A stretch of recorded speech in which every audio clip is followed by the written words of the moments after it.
सौभाग्य है कि वे आज प्रवचन करता इस उत्सव में, गौर पूर्णिमा उत्सव में हमें मिले हैं।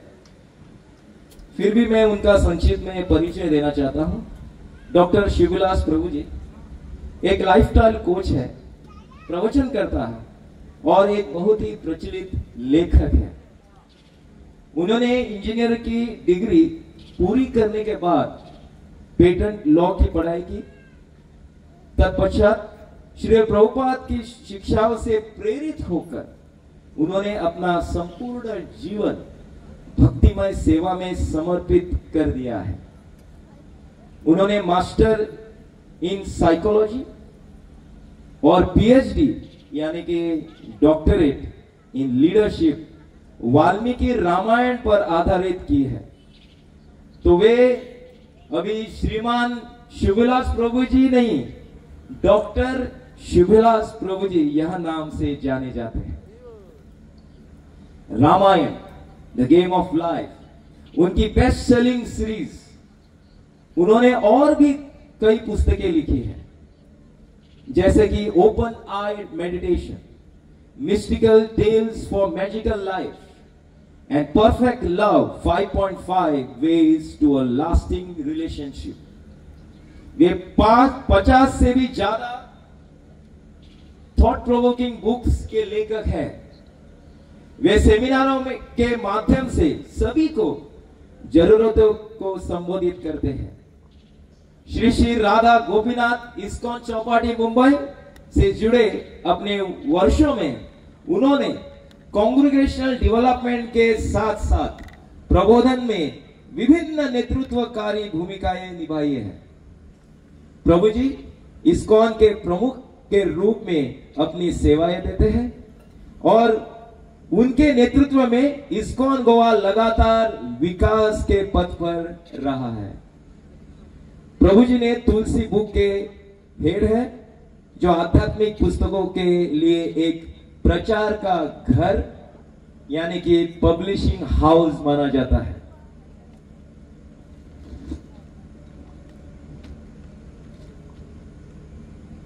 उन्होंने पिछले 12 वर्षों में 20 देशों में 7 लाख से भी अधिक लोगों को प्रेरित करते हुए 7,000 से भी अधिक व्याख्यान यानी कि सेमिनार दिए हैं।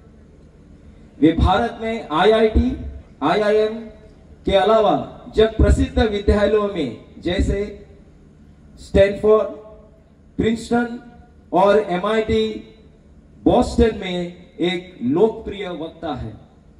उन्होंने Intel, Google, Microsoft, Amazon, Samsung जैसे अमेरिकन स्थित मुख्यालयों में भी भाषण दिया है।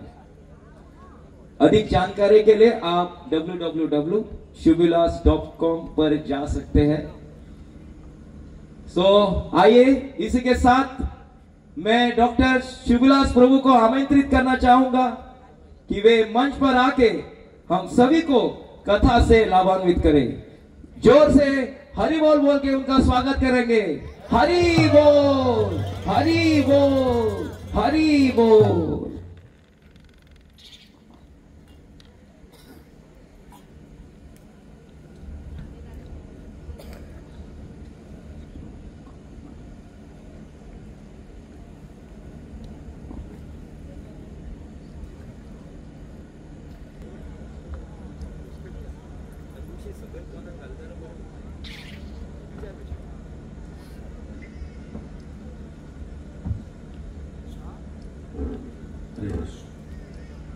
हरे कृष्ण।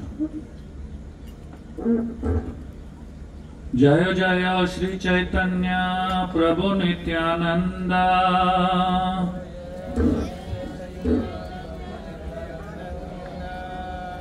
श्री अद्वैत चंद्र जय गौर भक्त वृंदा।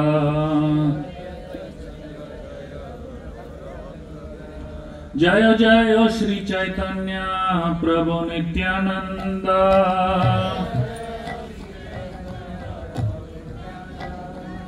जय अद्वैत चंद्र जय गौर भक्त वृंदा।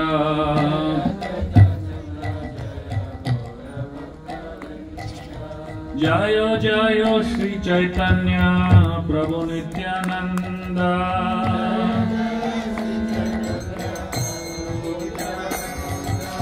जय अद्वैत चंद्र जय गौर भक्त वृंद।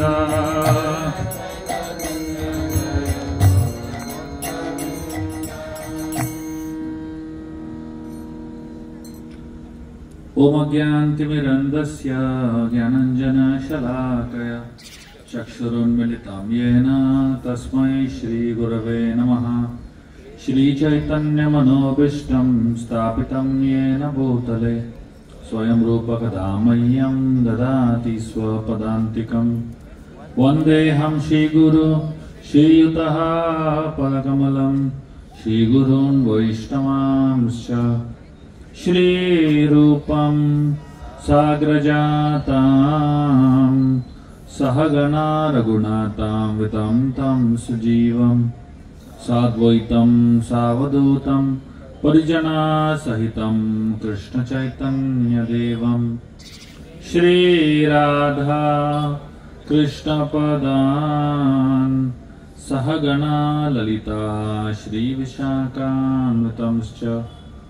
हे कृष्ण करुणा सिंधु दीनबंधु जगतपते गोपेश गोपिका कांत राधा कांत नमोस्तुते। तप्त कांचन गौरांगी राधे वृंदावनेश्वरी वृषभानुसुते देवी प्रणमामि हरिप्रिये। वंशकल्पतरुभ्यश्च कृपा सिन्धुभ्येव च पतितानां पावनेभ्यो वैष्णवेभ्यो नमो नमः। जय श्री कृष्ण चैतन्य प्रभु नित्यानंद श्री अद्वैत गदाधर श्रीवासादि गौर भक्तवृंद। हरे कृष्णा कृष्णा कृष्णा हरे हरे हरे राम राम राम हरे हरे।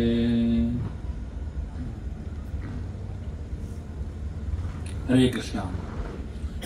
आप सभी का आज के गौर पूर्णिमा महामहोत्सव में स्वागत है। इस्कॉन मोरजिम कई सालों से लगातार प्रचार करता आया है और मोरजिम गांव में बहुत सारे लोग इस्कॉन संस्था से जुड़े हुए हैं और यहाँ से प्रेरणा प्राप्त करते हैं। आज हम एकत्रित हुए हैं चैतन्य महाप्रभु की आविर्भाव दिवस मनाने के लिए, गौर पूर्णिमा मनाने के लिए। इस बहुत महत्वपूर्ण दिन को मनाने के लिए हमें चैतन्य महाप्रभु के बारे में जानना पड़ेगा और उनके बारे में थोड़ा सा संक्षेप में कहानियां बताने की कोशिश करूंगा, जिससे आपका जो ज्ञान महाप्रभु के बारे में और उनका जो हमारे जीवन में जो कंट्रीब्यूशन है उसके बारे में हम लोग जानने की कोशिश करेंगे। अगर चैतन्य महाप्रभु न होते हम सब यहाँ पे नहीं होते। यदि गौर न होए तो जो हमारा पूरा आंदोलन है वो चैतन्य महाप्रभु के आदेशों पे और उनके खुद के जीवन के ऊपर आधारित है। जो भी हम इस्कॉन में करते हैं, जो भी अलग अलग कार्य, अलग अलग सेवाएं होती है और अलग अलग जो विषय हम लेक्चर्स में बताते हैं, ये सब कुछ जो है चैतन्य महाप्रभु के द्वारा हमें मिला है। तो इसलिए जब हम गौर पूर्णिमा मनाते हैं इस्कॉन संस्था में, हमें बताने में बहुत आनंद आता है कि हमारे लिए गौर पूर्णिमा जन्माष्टमी से ज्यादा महत्वपूर्ण है, क्योंकि जन्माष्टमी का महत्व हमें गौरांग महाप्रभु की वजह से पता चला। चैतन्य महाप्रभु की वजह से हमें कृष्ण का महत्व पता चला। तो इसलिए हम गौर पूर्णिमा को और भी धूमधाम से मनाते हैं। आइए हम चैतन्य महाप्रभु के जीवन के बारे में थोड़ा सा सुनेंगे चैतन्य चरितामृत से और समझने की कोशिश करेंगे कि ये कौन है और इनकी महानता क्या है। चैतन्य महाप्रभु का जन्म करीबन 500 वर्ष पूर्व एक छोटे से गांव में हुआ जिसका नाम था नवद्वीप, जो बंगाल में है, कलकत्ता से 4 घंटा दूर। इस छोटे से गांव में चैतन्य महाप्रभु, उनका बचपन में जब वो उनका जन्म हुआ, उन्हें निमाई बुलाया जाता था। तो निमाई का जन्म जो था एक नीम पेड़ के नीचे हुआ, इसलिए उनका नाम पड़ा निमाई। और उनके माता और पिता सची माता और जगन्नाथ मिश्रा बहुत ही खुश हो गए और इस छोटे से बालक को नीलंबर चक्रवर्ती नामक एक महान ब्राह्मण थे उस समय, उनके पास लेके गए और उनको निमाय का ज्योतिष पत्र पढ़ने के लिए कहा। जब नीलंबर चक्रवर्ती ने निमाय का चार्ट देखा, वो दम्भित रह गए। वो बोलने लगे कि ये कौन है? ये कोई साधारण बच्चा नहीं है, साधारण बालक नहीं, ये राजा है। वो कहने लगे इस हॉरोस्कोप में मैं देखता हूं कि ये कोई साधारण शिशु नहीं है। वो कहते हैं कि ये साक्षात नारायण है। नीलंबर चक्रवर्ती तो कहते हैं कि ये व्यक्ति, इस बच्चे का जन्म एक ही कारण से हुआ, एक ही कारण के लिए हुआ, वो है भगवान का प्रेम इस दुनिया में बांटना है। बस इसी उद्देश्य से और इसी कारणवश चैतन्य महाप्रभु निमाय का जन्म हुआ। वो कहने लगे कि निमाय जो है नवद्वीप चंद्र के नाम से जाना जाएगा और पूरे नवद्वीप में इसका महिमा सुनाई देगी। और इतना ही नहीं, उन्होंने देखा कि निमाय पंडित के चार्ट में लिखा था कि ये 24 साल की उम्र में संन्यास भी ले लेंगे, लेकिन वो बात नीलंबर चक्रवर्ती ने किसी को बताई नहीं, क्योंकि अभी भी पैदा हुए, अभी भी उनका जन्म हुआ, अभी सीधा संन्यास के बारे में थोड़ी बात कर सकते हैं। तो ये बात जो है छिपा के रखी, नीलंबर चक्रवर्ती ने किसी को बताई नहीं। और उन्होंने जगन्नाथ मिश्रा का बहुत गुणगान किया और बताया कि आप इतने बहुत ही प्रसिद्ध और बहुत ही महान पिता हो जिनको इस प्रकार का पुत्र जन्म हुआ। निमाय जब 4 महीने के थे, निमाय उनको पता चल गया कि सबको किस तरीके से हरिनाम से जोड़ना है। बताया जाता है कि निमाय पंडित का जन्म जब हुआ, एक खास एस्ट्रोलॉजिकल फैक्ट मैं आपको बताना चाहूंगा। आज ही मुझे किसी ने बताया कि चैतन्य महाप्रभु का जो हॉरोस्कोप है उसको पढ़ेंगे तो पहले घर में, जो ज्योतिष शास्त्र के अनुसार निमाय के पहले घर में चंद्र है। जिसके पहले घर में चंद्र होता है, पहला चीज उसका चेहरा जो है चंद्र जैसा दिखता है, मून लाइक फेस। और दूसरा चीज है जिसका पहला ग्रह चंद्र होता है, वो व्यक्ति राजा होता है। और इतना ही नहीं, इस व्यक्ति के जीवन में, चैतन्य महाप्रभु के जीवन में संन्यास योग है, वो भी उनके हॉरोस्कोप से पता चल जाता है। चैतन्य महाप्रभु, उनका जन्म हुआ चंद्र के जो पूरा पूर्णिमा था उस दिन जन्म हुआ। और सिर्फ ये पूर्णिमा नहीं था, ये पूर्णिमा ऐसा पूर्णिमा था जब ग्रहण लग गया था चंद्र को। तो साधारणतः ग्रहण का समय जो है अशुभ माना जाता है, लेकिन चैतन्य महाप्रभु का जब जन्म हुआ, चंद्र ग्रहण चल रहा था और उस समय बंगाल की ऐसा प्रथा था कि जब भी चंद्र ग्रहण सूर्य ग्रहण होता है, सारे के सारे गांव वाले जितने लोग थे नवद्वीप में सब गंगा के अंदर चले गए और गंगा के अंदर बैठ के हरिनाम करने लगे। बताया जाता है ग्रहण को काउंटर करने का एक ही तरीका है, वो है हरिनाम। और वो भी गंगा के अंदर बैठ के हरिनाम क्यों कर रहे हैं? ताकि ग्रहण का जो बाधाएं हैं, जो अशुभता है, उनके ऊपर न लगे। तो मतलब यहाँ पे घर में निमाई का जन्म हो रहा है और पूरे गांव के लोग जो है गंगा के अंदर बैठे हुए हैं और जोर जोर से हरे कृष्ण महामंत्र कर रहे हैं। हरे कृष्णा कृष्णा कृष्णा हरे हरे, हरे राम राम राम हरे हरे। तो मतलब क्या? पैदा होते ही, पैदा भी नहीं हुए, हरिनाम का प्रचार शुरू कर दिया। तो मतलब उन्होंने ऐसा टाइम चूज किया जिस समय साधारणतः सबके सब लोग हरिनाम ही करते हैं। हम लोग जो है अपना बर्थडे का टाइम चूज नहीं कर सकते। आप लोगों में से किसी ने अपना बर्थडे टाइम चूज करके आया क्या बाहर मां की गर्भ से? यही टाइम को मुझे पैदा होना है, राजयोग चाहिए मुझे, 1 तारीख को मैं पैदा होऊंगा। ऐसा कभी प्लान करके आपका जन्म कभी होता है क्या? किसी का भी जन्म नहीं होता ऐसे। लेकिन भगवान का जन्म इस तरीके से होता है, प्लान करके। तो भगवान ने इस तरीके से प्लान किया अपना जन्म कि पूर्णिमा के दिन जब चंद्र ग्रहण हो रहा है उस समय उन्होंने जन्म लिया, ताकि ज्यादा से ज्यादा लोग जो है हरिनाम का उच्चारण करें।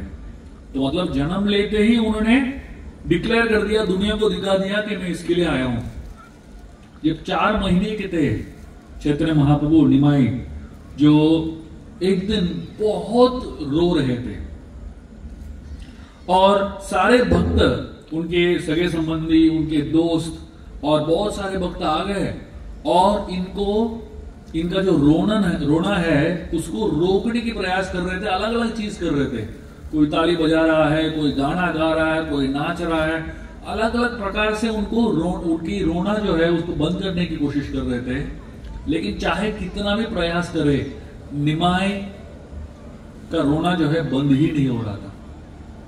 अंत में एक व्यक्ति ने कीर्तन शुरू कर दिया हरे कृष्ण महामंत्र का, और जैसे ही इस व्यक्ति ने हरे कृष्ण कीर्तन शुरू किया, निमाई का रोना बंद हो गया। उस समय सब नवद्वीप वासियों को समझ में आ गया, जब भी निमाई होता है कीर्तन करने का, जैसे ही हरे कृष्ण कीर्तन शुरू हो जाता है निमाई का रोना बंद। तो निमाई जो है अपने रोने से लोगों को प्रेरणा दे रहा है कि हरे कृष्ण कीर्तन करो। और इस तरीके से पूरा दिन निमाई बीच बीच में रोता रहता था। क्यों? ताकि ज्यादा से ज्यादा लोग जो है हरे कृष्ण महामंत्र कर सके। हरे कृष्णा कृष्णा कृष्णा हरे हरे, हरे राम राम राम हरे हरे। इस तरीके से पूरे घर का वातावरण, जगन्नाथ मिश्रा के घर का वातावरण जो है हरिनाम से भरा हुआ था। पूरा दिन हरिनाम चलता रहता था उनके घर पे। एक बार सची माता निमाई को घर में छोड़ के चली गई बाहर अपना काम करने के लिए। निमाई सो रहे थे तो उनको लगा कि ये बच्चा सो रहा है, मैं थोड़ा काम करके आ जाते हूं वापस। जब निमाई उठ गए, उन्होंने देखा कि घर पे कोई नहीं है, वो अकेले हैं। तो निमाई ने क्या किया, वो उठ के खड़े हो गए और इधर उधर भागने लगे। और भागते भागते उनको बहुत सारे मटके मिल गए जो घी से भरे हुए थे, दूध दही से भरे हुए थे, मक्खन से भरे हुए थे। और सारे मटकों को तोड़ने लगे और उसके अंदर जो भी पदार्थ है वो इधर उधर फेंकने लगे। दीवार के ऊपर फेंकने लगे, छत के ऊपर फेंकने लगे, स्पर्श के ऊपर फेंकने लगे। और पूरा का पूरा घर तहस नहस हो गया और सब कुछ टूट गया, सब कुछ बिगड़ गया। और थोड़े समय के बाद जो है सची माता वापस आने लगी घर। और जैसे ही निमाई ने सची माता को वापस घर आते हुए सुन लिया, निमाय भाग के गए और वहीं पे लेट गए जहां पे ओरिजिनली लेटे हुए थे और सोने का नाटक कर रहे थे। सची माता अंदर आई घर में, वो देखने लगी कि निमाय सो रहे हैं, लेकिन पूरा का पूरा घर जो है तहस नहस हो चुका है। और सची माता सोचने लगी कोई तो राक्षस आया निमाय को मारने के लिए, लेकिन क्योंकि निमाय को नारायण के आशीर्वाद थी इसलिए वो राक्षस निमाय को कुछ नहीं कर पाया। लेकिन राक्षस को बहुत गुस्सा आ रहा था कि उसको उस बच्चे को कुछ नहीं कर पा रहा है, इसलिए उसने सब कुछ तोड़ दिया। और सची माता ने सारे उनके दोस्तों को, सगे संबंधियों को बुलाया और निमाय के ऊपर बहुत शक्तिशाली मंत्र उच्चारण करने लगी और निमाय के ऊपर गंगा का पानी छिड़काया और निमाय की रक्षा के लिए सबको हरि नाम करने के लिए लगाया। तो सारे नवद्वीप वासी हरे कृष्णा कृष्णा कृष्णा हरे हरे, हरे राम राम राम हरे हरे, इस तरीके से कीर्तन करने लगे और हरि नाम करने लगे। एक बार निमाय रेंगते हुए घर के बाहर चले गए और जब वो घर के थोड़े ही बाहर निकले हुए थे उस समय उन्होंने एक सांप को देख लिया। वो सांप उधर से गुजर रहा था। तो निमाय, छोटे से निमाय थे, भाग के गए और सांप की पूंछ को पकड़ लिया। और जैसे ही निमाय ने सांप का पूंछ पकड़ लिया तो सांप जो है डर गया और निमाय को जकड़ने लगा। और काफी विशाल सांप था और निमाय बहुत ही छोटे थे। तो सांप ने पहले उनको पूरी तरह जकड़ लिया। जकड़ने के बाद जो है सांप एक तरीके से नीचे बैठ गया और उस सांप के ऊपर जो है निमाय लेट गए। तो थोड़े समय के बाद सची माता निमाय को ढूंढते ढूंढते बाहर आई तो उन्होंने देखा कि निमाय जो है सांप के ऊपर लेटे हुए और सांप ने उनको पूरी तरह घेर लिया है। लेकिन अचरज की बात यह थी कि निमाय हंस रहे थे। तो सची माता को बहुत ही ज्यादा टेंशन होने लगी और उन्होंने सबको बुला लिया और बोलने लगे, देखिए निमाय को क्या हो गया, एक छोटा सा बच्चा वो सांप के बीच में आ गया। तो सबको डर लगने लगा कि सांप जो है निमाय को काट लेगा। तो सब लोग जो है गरुड़ मंत्र बुलाने लगे और गरुड़ को आवाहन करने लगे कि निमाय को सांप से रक्षा कीजिए। और चाहे जितना भी गरुड़ मंत्र करे वो सांप जा नहीं रहा था। अंत में उस सांप को पता चल गया कि मुझे यहां पे नहीं रहना चाहिए। वो सांप कोई साधारण सांप नहीं था, ये सांप स्वयं अनंत शेष था। अनंत शेष जो है अपने स्वामी भगवान नारायण के पास आए हुए थे उनकी सेवा करने के लिए। आपने देखा होगा कि भगवान विष्णु जो है अनंत शेष के ऊपर लेटे रहते हैं। तो वही अनंत शेष जो है अपने जो स्वामी उनको देखते हैं कि वो छोटे बच्चे के रूप में आए हैं। तो अनंत शेष को लगा इनको थोड़ा सुलाने के लिए मुझे मदद करना चाहिए, उनकी सेवा करनी चाहिए। क्योंकि अगर आप देखोगे बहुत सारे अलग अलग प्रकार के बिस्तर मिलते हैं आजकल, लेकिन सबसे टॉप क्वालिटी बिस्तर है अनंत शेष। उससे टॉप क्वालिटी बिस्तर है ही नहीं दुनिया में। तो अनंत शेष सोचने लगे कि निमाय जो है साधारण बिस्तर पे सो रहे हैं, उनको तकलीफ होता होगा, थोड़े समय के लिए मैं जाके उनका तकलीफ जो है दूर कर देता हूं। इसलिए वो गए उनको सेवा देने के लिए। लेकिन जब अनंत शेष ने देखा कि सारे जो नवद्वीप वासी है बहुत चिंतित है, तो अनंत शेष ने सोच लिया मुझे चुपचाप निकल जाना चाहिए, सबको इतना चिंता नहीं देना चाहिए। तो अनंत शेष निकल रहे थे। लेकिन जब अनंत शेष निकल रहे थे, निमाय खींच के वापस लेके आ रहे थे। तो सारे नवद्वीप वासी इतने चिंतित थे, अरे सांप जा रहा है, उसको वापस खींच के कौन लेके आता है। सांप पहले ही आता है तो बहुत टेंशन है, और उसके ऊपर जब सांप जा रहा है उसको पकड़ पकड़ के निमाई लेके आ रहे हैं अंदर। तो सारे नवद्वीपवासी इतने चिंतित थे और निमाई को बहुत मजा आ रहा था, क्योंकि निमाई जो है अपने अनंत शेष जो उनके चहीते वाहक है उनके साथ खेल रहे थे। इस तरीके से निमाई जो है हर दिन अलग अलग प्रकार की लीलाएं करते थे और निमाई अलग अलग तरीके से नवद्वीप वासियों को बहुत आनंद प्रदान करते थे। एक बार निमाई अपने आंगन में खेल रहे थे और उसके बाद अपने माता पिता के साथ एक मार्केट में घूमने के लिए चले गए। तो निमाई जब आंगन में घूम रहे थे और मार्केट में घूम रहे थे, उनके शरीर में बहुत सारे आभूषण लगे हुए थे।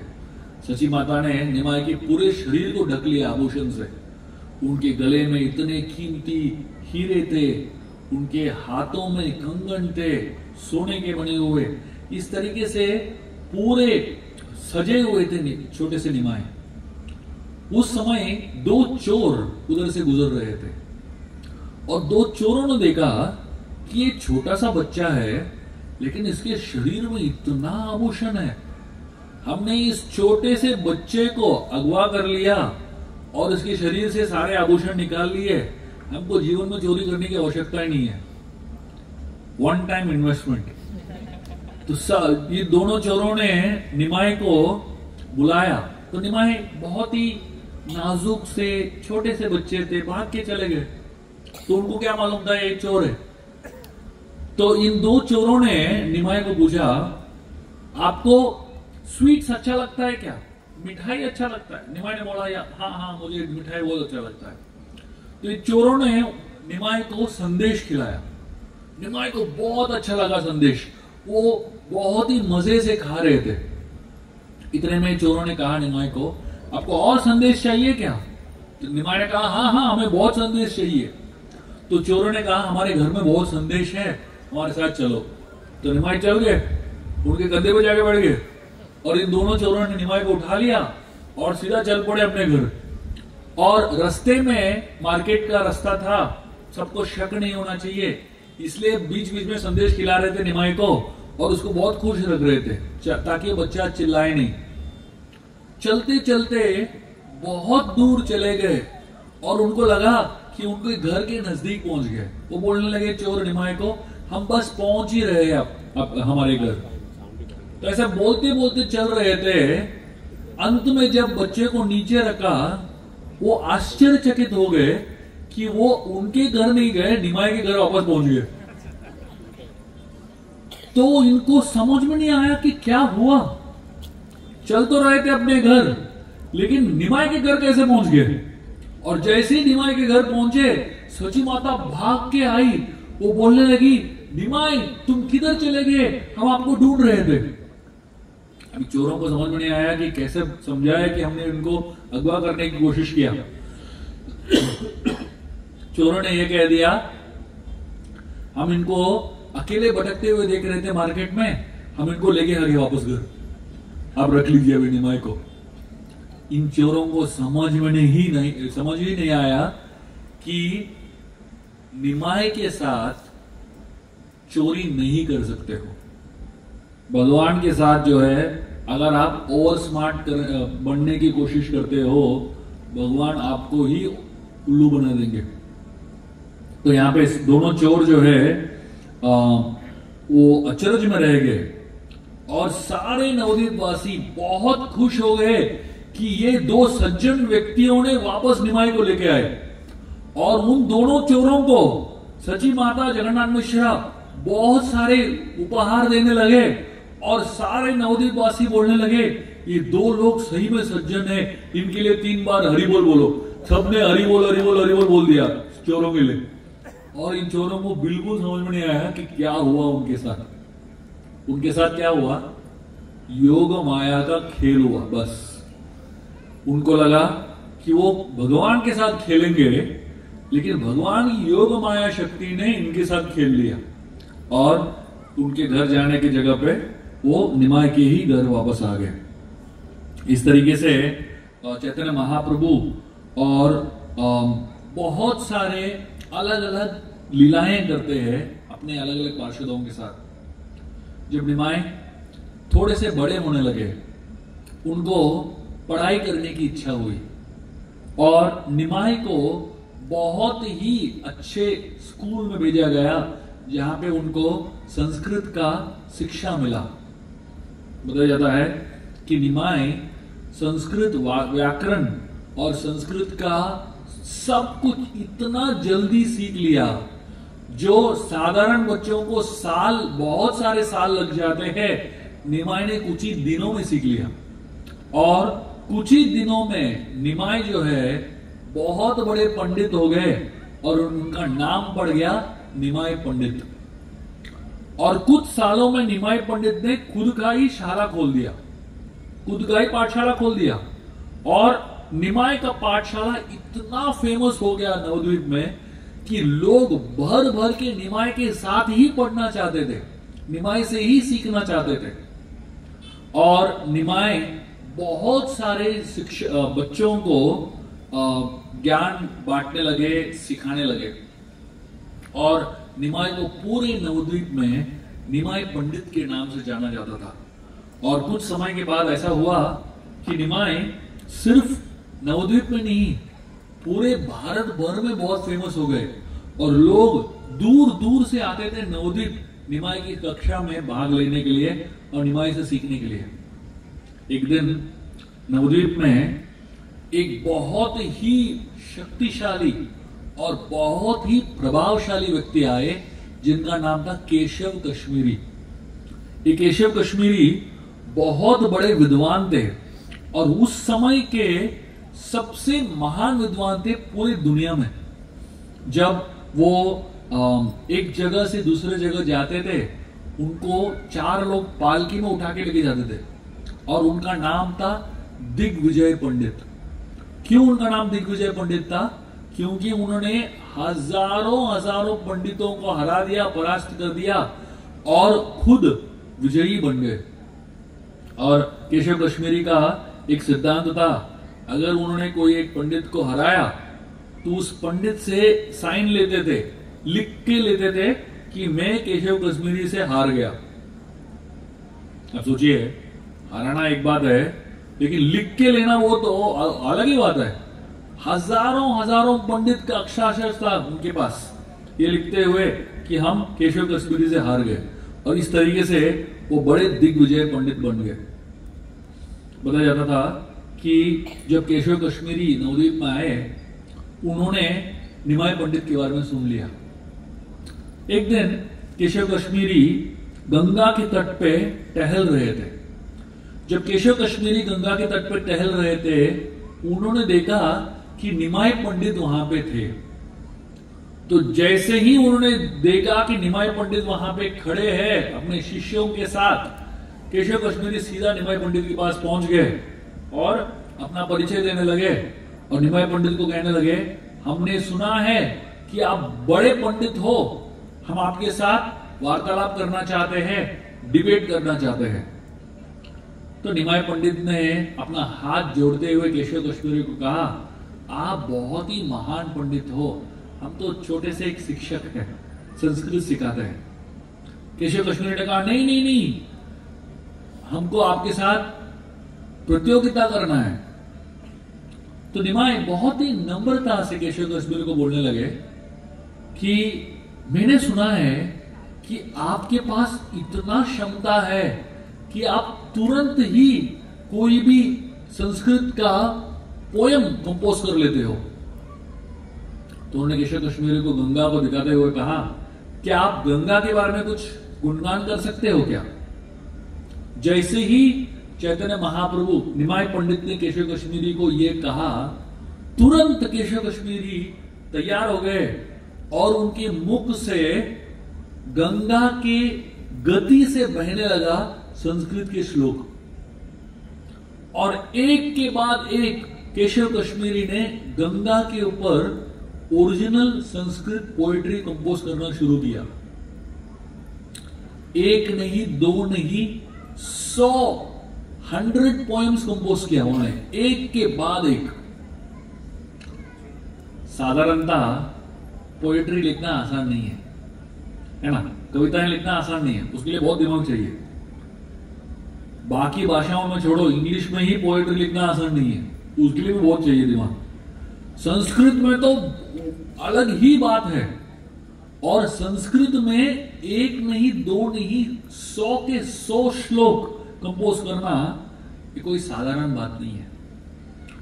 जब गंगा की गति पे, गंगा के बारे में उन्होंने 100 श्लोक बोले, एक के बाद एक रचना करने लगे, original composition on the spot, सब लोग अचंभित रह गए। केशव कश्मीरी के शिष्य जो थे उनके होश उड़ गए, और वहां पे नवद्वीपवासी जो इकट्ठा हुए थे वो सोचने लगे ये कैसे संभव है, कोई साधारण व्यक्ति कर नहीं सकता है, इनके जीवा में जरूर सरस्वती बैठी हुई है, इसीलिए इस तरीके से वो रचना कर पा रहे हैं।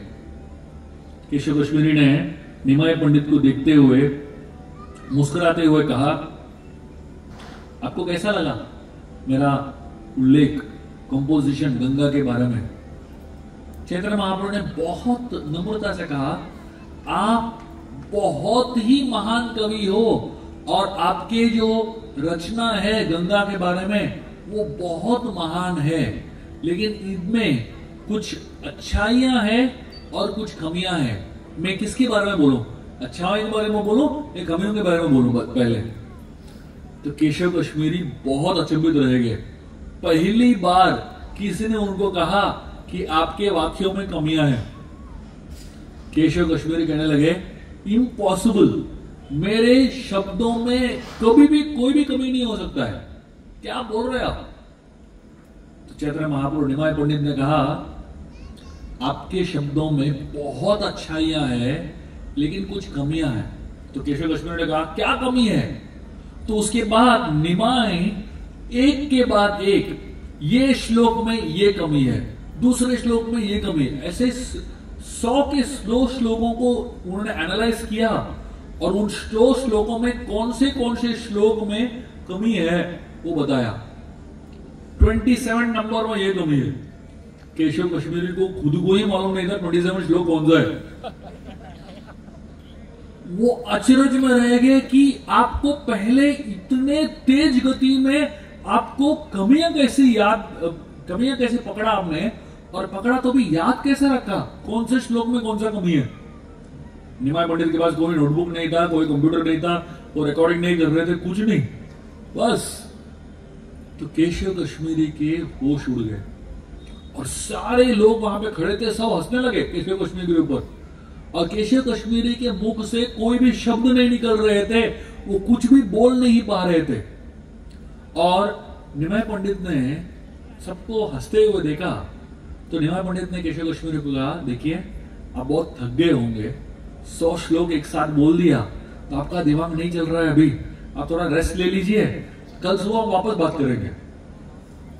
केशव कश्मीरी चुपचाप वहां से चले गए, और उनके मन में यही दुविधा थी कि कैसे हुआ ये, पहली बार एक बड़े दिग्विजय पंडित के साथ ऐसा हुआ।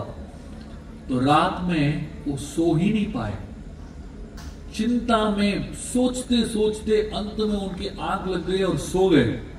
और नींद में उन्होंने सरस्वती माता से प्रार्थना किया कि मैंने आपके प्रति कोई अपराध कर लिया क्या, कि मेरा ऐसा हालत हो गया है, क्यों आप मुझे छोड़ दिए हो?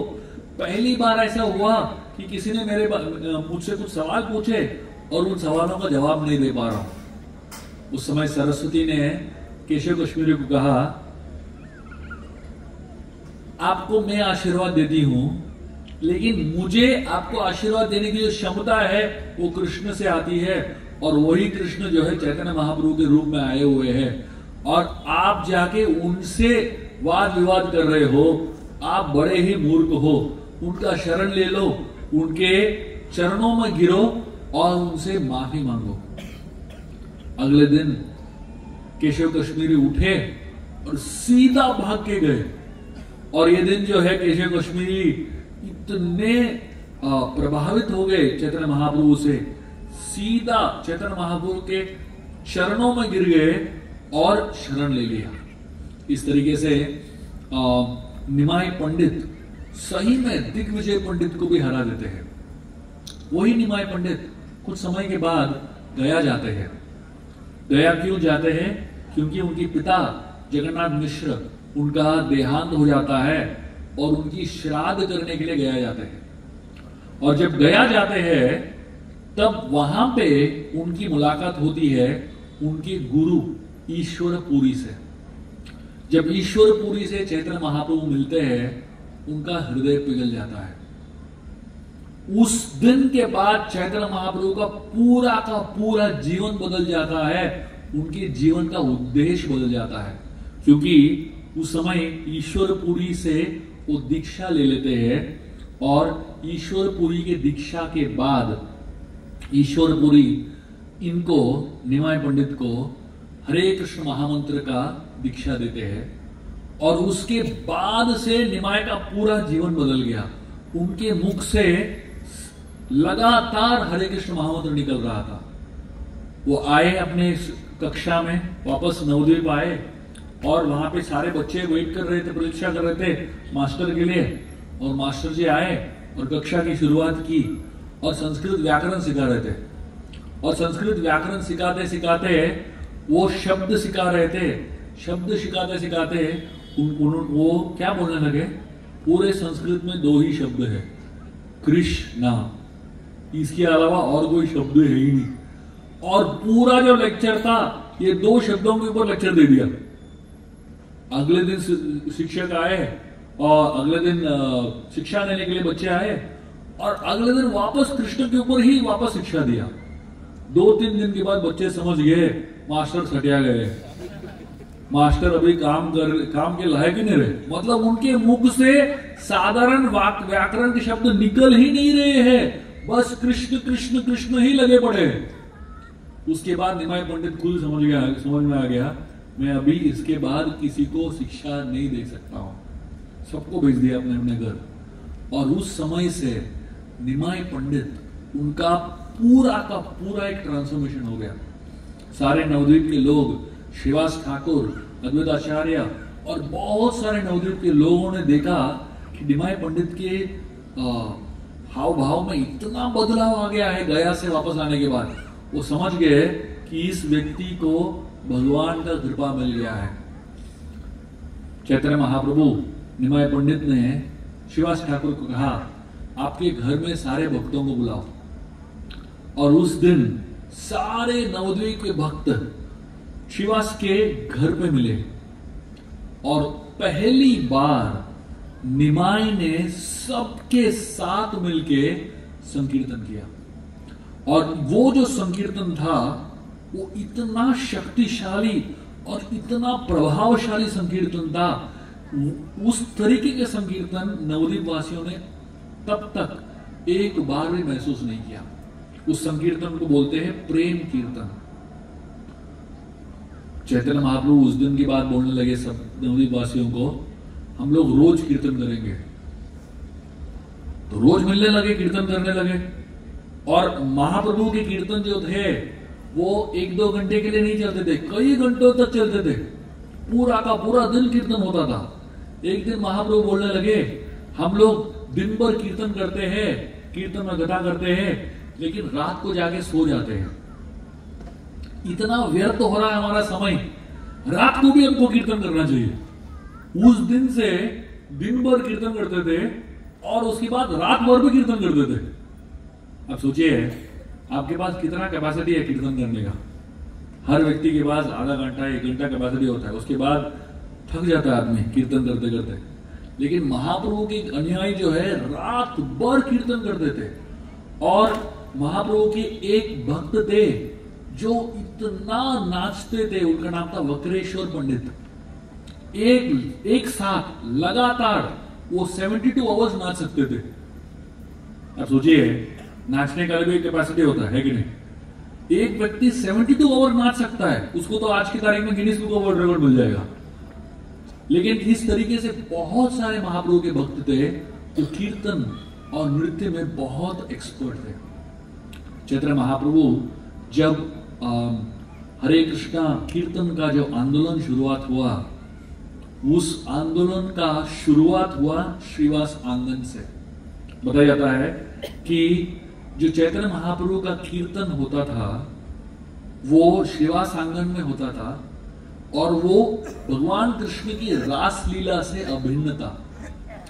तो जब भगवान कृष्ण गोपियों के साथ रास लीला करते थे वृंदावन में, वो ही कृष्ण अभी चैतन्य महाप्रभु के रूप में आए और अपने निजी पार्षदों के साथ कीर्तन कर रहे हैं और दोनों में कोई अंतर नहीं है। हम सभी को चैतन्य महाप्रभु ने एक मौका दिया है भगवान कृष्ण की रास लीला में सम्मिलित होने का, उस रास लीला का अनुभव करने का। जब हम हरे कृष्ण महामंत्र करते हैं, ये कोई साधारण मंत्र नहीं है। गोलोकेर प्रेम धन हरि नाम संकीर्तन, ये जो हरि नाम संकीर्तन है ये गोलोक वृंदावन से आया हुआ है और ये गोलोक वृंदावन का सबसे महत्वपूर्ण और सबसे मूल्यवान धन है। और इस मूल्यवान धन को महाप्रभु पृथ्वी पे लेके आए और इस तरीके से बांट रहे हैं मानो अनाज हो। अभी किसी के पास बहुत धन है, बहुत पैसा है, बांटता है क्या? लोग जो है चाहे उनके पास, बहुत लोग कैलकुलेशन करते हैं कि अंबानी के पास 140 करोड़ मतलब कितने का लाखों का करोड़ होंगे उसके पास, उस एक एक आदमी को भारत भर में 1-1 करोड़ दे दिया तो सब के सब करोड़पति बन जाएंगे। कभी देगा क्या? कोई नहीं देने वाला है। ये सब कैलकुलेशन के लिए बस है, लेकिन हकीकत में कोई बांटने वाला नहीं है। स्पेशली अपना कीमती मूल्यवान धन है, कोई बांटेगा क्या? कोई नहीं बांटेगा। लेकिन महाप्रभु इतने दयालु है, इसलिए उनका नाम है महावदन्याय। महावदन्याय मतलब इतने दयालु है, उनके पास सबसे कीमती चीज बांट देते हैं फ्री में। धन को छोड़ो, आपके पास कोई बहुत अच्छा स्वीट कोई मिल देगा आपको, इतना स्वादिष्ट स्वीट, वो भी आप बांटेंगे अपने दोस्तों को और सगे संबंधी को, वो भी हम खुद ही खा लेते हैं। लेकिन महाप्रभु के पास इतना बड़ा धन था और इस तरीके से बांट रहे थे मानो साधारण चीज हो। हम सभी को ये मौका मिल रहा है इस हरिनाम संकीर्तन में भाग लेने का। जब हम हरे कृष्ण महामंत्र करते हैं, हरे कृष्णा कृष्णा कृष्णा हरे हरे, हरे राम राम राम हरे हरे, ये जो महामंत्र है ये भगवान के शक्ति है। अभिन्नत्वम नाम नामिनो, नाम और नामी में कोई अंतर नहीं है। भगवान के नाम और भगवान में कोई अंतर नहीं है। जब हम हरे कृष्ण महामंत्र अपने मुख से उच्चारण करते हैं, आपको यह समझना चाहिए ये हरे कृष्ण महामंत्र डायरेक्टली भगवान है। तो इसलिए जब भी हमें हरे कृष्ण महामंत्र करने का मौका मिले, उस मौका को छोड़िए मत। बहुत ही रेयर है और बहुत ही शक्तिशाली मंत्र है ये। और अभी हम लोग कुछ समय कीर्तन करने वाले हैं और इस हरे कृष्ण महामंत्र का उच्चारण करने वाले हैं। हम आप सभी को अनुरोध करते हैं कि आप कृपया सब लोग कीर्तन में भाग लीजिए। ये बहुत ही सरल मंत्र है, कोई भी किसी भी अवस्था में इस मंत्र को उच्चारण कर सकता है।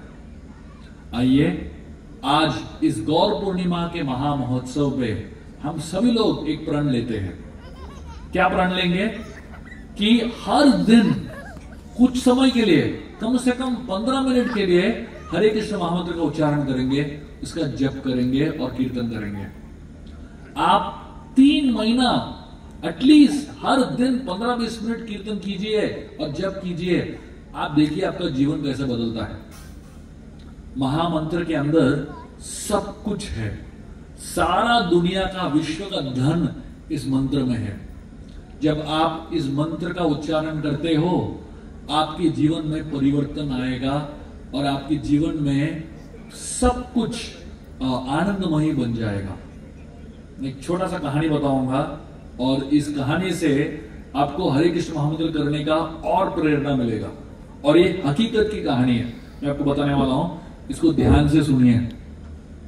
एक बार एक लड़का था जो ऐसे एक पंडाल प्रोग्राम में गया था कलकत्ता में, और एक हमारे इस्कॉन के गुरुजी थे जो प्रवचन कर रहे थे। प्रवचन देने के बाद जो है वो लड़का उस गुरुजी से इतना प्रभावित हो गया, लेक्चर के बाद भागते गया गुरुजी को मिलने के लिए। तो भक्तों ने रोक दिया उसको, उनको बोलने लगे आप नहीं जा सकते हो, गुरुजी को नहीं मिल सकते हो। तो उसने कहा मुझे क्या करना पड़ेगा गुरुजी से मिलने के लिए, मुझे उनको मिलना है। उन्होंने कहा आप जब तक 16 माला नहीं करते हो इनसे मिल नहीं सकते हो। तो इसने कहा 16 माला मतलब क्या होता है? तो उन्होंने बताया हरे कृष्ण महामंत्र के बारे में, और उसने कहा चलो मैं करना शुरू कर दूंगा। अगले दिन से ये 16 माला शुरू कर देता है लड़का। बहुत दिन हो जाते हैं, रोज हरे कृष्ण महामंत्र का 16 माला कर रहा है। एक दिन ये बैठ के अपने घर में माला कर रहा है, उसके मन में एक आवाज सुनाई देती है। वो आवाज उसको क्या बोल रही है? वो आवाज उसको बोल रही है जाके तुम्हारे बैंक में जितने शेयर्स है सब बेच दो। अभी जब हरे कृष्ण महामंत्र करते हैं हमको बहुत सारे आवाज सुनाई देती है, लेकिन कभी आपने ऐसा सुना है क्या शेयर जाके बेच दो? तो गया अपने पिताजी के पास और बोलने लगा हम सब शेयर्स बेच देते हैं। पिताजी पूछने लगे ये क्या है? उसने कहा मैंने कान में सुना किसी ने कहा सारे शेयर्स बेच दो। पिताजी ने कहा पहले मंत्र करना बंद करो। लेकिन ये लड़का बहुत ही जिद्दी था, और दोनों बाप बेटे गए बैंक में और बैंक के मैनेजर को मिले, और वहां बैंक के मैनेजर को मिलने के बाद उनको बोलने लगे हमको अपने सारे शेयर्स बेचना है। बैंक मैनेजर ने कहा मैं 25 साल से बैंक मैनेजर हूं, मैं मेरे अनुभव से बता सकता हूं अभी शेयर बेचना नहीं चाहिए, खरीदना चाहिए, और चाहे तो खरीदो। तो इन्होंने कहा नहीं, सब कुछ बेच दिया। उसी दिन सब कुछ बेच दिया। उस दिन से एक हफ्ते के बाद 2008 में सबसे बड़ा मार्केट क्रैश हुआ था। लेमन ब्रदर्स का सबसे बड़ा मार्केट क्रैश हुआ था, दुनिया का सबसे बड़ा मार्केट क्रैश था वो। और उस मार्केट क्रैश में ये परिवार ने 7 करोड़ रुपए बचा लिए। वो बैंक मैनेजर इनके घर भाग के गया, वो बोलने लगा तुम लोग कौन सा मंत्र करते हो बताओ मुझे भी। और वो बैंक मैनेजर 16 माला शुरू कर दिया। कहने का तात्पर्य यह है जब हम हरे कृष्ण महामंत्र करते हैं, हरे कृष्णा, हरे जो है श्रीमती राधा रानी है, लक्ष्मी देवी है, और कृष्ण जो है भगवान है। जब हम भगवान का नाम लेते हैं, लक्ष्मी और नारायण दोनों हमारे जीवन में उपस्थित है, और दोनों मिलके हमारे जीवन को अलग अलग प्रकार से उसको सुंदर और आनंदमयी बनाने की कोशिश करते हैं। आइए हम भगवान का शरण ले, उनके नामों को उच्चारण करते हुए और इस हरिनाम का सहारा लेते हुए। अभी हम लोग 5 मिनट में कीर्तन करने वाले हैं। कुछ अनाउंसमेंट्स है अभी, उसके बाद 5 मिनट में हम कीर्तन करने वाले हैं। हमारा अनुरोध है जब हम कीर्तन करेंगे आप कृपया बैठे रहिए और आंख बंद करके बहुत ही तीव्रता से, हृदय से आप हरे कृष्ण महामंत्र का जप कीजिए। और आपको इतना तीव्रता से और इतने हृदय पूर्वक और इतना लाउडली आपको हरे कृष्ण महामंत्र का जप करना है, कीर्तन करना है, ताकि मोरजिम में बीच में घूमते हुए सब लोगों को सुनाई दे, और मोरजिम पूरे गांव में हर घर में हरे कृष्ण महामंत्र सुनना चाहिए। इतने जोर से हमें कीर्तन करना है। आप सब लोग तैयार हैं कीर्तन करने के लिए? ये इतना आवाज से नहीं होगा। तैयार है कीर्तन करने के लिए? हरि बोल। और जोर से बोलिए, तैयार है? तो हम लोग 5 मिनट में जब कीर्तन करेंगे देखते हैं कितना आवाज आता है और कितने उत्साह के साथ आप सभी लोग कीर्तन में भाग लेंगे। बहुत बहुत धन्यवाद। हरे कृष्णा। हरे कृष्णा। सही में आज का जो लेक्चर था सही में फुल ऑफ थ्रिल। भगवान की बाल लीला बताई। बाद में चैतन्य महाप्रभु कैसे बुद्धिमान थे, वो साक्षात भगवान के अवतार है, भगवान है, 500 साल पहले अवतरित हो गए। और बाद में प्रभु जी ने कैसे नाम रुचि लेना है, महामंत्र में कैसे हमको रुचि लेनी है वो बताया है, बहुत ही महत्वपूर्ण है। पिछले 14 तारीख को भी प्रभु जी ने ऐसा ही कीर्तन, जबरदस्त कीर्तन किया था और सबको लाभान्वित किया था। आज भी वही इधर वो करना चाहते हैं और सही में इसका लाभ उठाए। हमारा परम सौभाग्य है कि आज के प्रवचनकर्ता डॉक्टर शिवविलास प्रभु जी है, जो फिर से मैं बतलाना चाहता हूं गोवा के प्रमुख है और उनके मार्गदर्शन पर हम चलते हैं। उनका मार्गदर्शन हर वक्त हमको मिलता है और हमारा परम सौभाग्य आज जो इस कार्यक्रम में, गौर पूर्णिमा के कार्यक्रम में हमें प्रवचनकर्ता के रूप में मिले हैं और उन्होंने लीलाएं सबको पहुंचाई है। सब सुन रहे थे, ध्यान पूर्वक सुन रहे थे सही में। और अंत में जो एक कहानी बताई उन्होंने, जो मैनेजर की, सही सोचने वाली कहानी है। और इसलिए आपको सब आज जो प्रभु जी ने आपको विनती की है वो विनती स्वीकार करो और आगे जाके महामंत्र जो है, महामंत्र हर दिन करो, निरंतर करो। तो प्रभु जी का फिर से हम धन्यवाद व्यक्त करेंगे, जोर से हरि बोल बोल के, हरि बोल, हरि बोल, हरि बोल। जेव्हा जेव्हा आम्ही इकडे कार्यक्रम करतो, विविध कार्यक्रम असतात, त्यामध्ये जन्माष्टमी आहे, नरसिंह चतुर्दशी आहे, रामनवमी आहे, नित्यानंद त्रयोदशी आहे, गौर पौर्णिमा आहे आणि त्यासाठी आम्हाला लक्ष्मीची अत्यंत गरज असते। आणि त्यावेळेला दानी लोक, सहकार्य करणारे, मदत करतात, जे आपले हात जे आहे पुढे करतात आणि सातत्याने आम्हाला मदत करतात। जन्माष्टमी असू दे, गौर पौर्णिमा असू दे, नित्यानंद त्रयोदशी असू दे, प्रत्येक कार्यक्रमाला आम्हाला मदत करणारे दानी लोक पुढे येतात।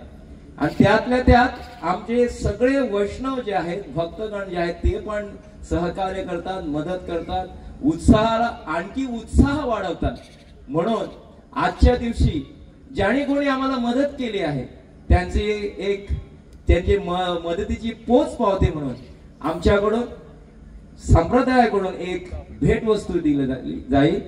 मी विनंती करतो आजचे आमचे खास अतिथी डॉक्टर शिवविलास प्रभू यांच्याकडे त्यांनी भेट वस्तू त्यांना प्रदान करावी।